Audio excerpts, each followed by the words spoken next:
ఇక అప్పుడు వాడిని తినేటువంటి ఇతడి చెంబులు అవన్నీ వాడినట్టు సోలాలు అర సోలా కిలో సోలా ఉందా సోలాలు వీటితో సేర్లు అంటారు సేర్లు అంటారు 1 సేరు అని చెప్పేస్తాను అన్నట్టు. ఇప్పుడు మనం కిలో అంటాము, ఇప్పుడు మనం కిలో అంటాం అప్పుడు ఏం చేస్తే సేరు అనేది అర్ధ సేరు పావు సేరు.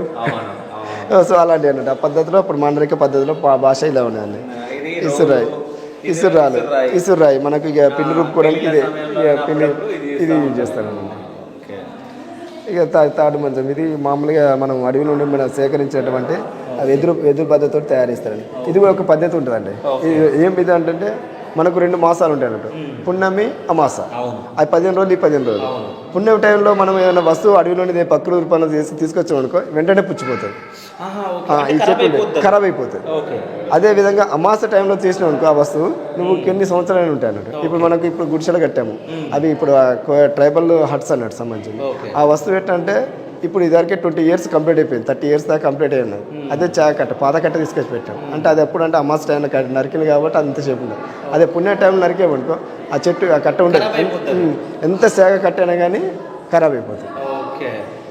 సో ఇవి కూడా అడవి నుండి సేకరించారు, వెదురుతో తయారు చేసినట్టు గంపలు కానీ ఇవన్నీ వాడినటువంటి వస్తువులు.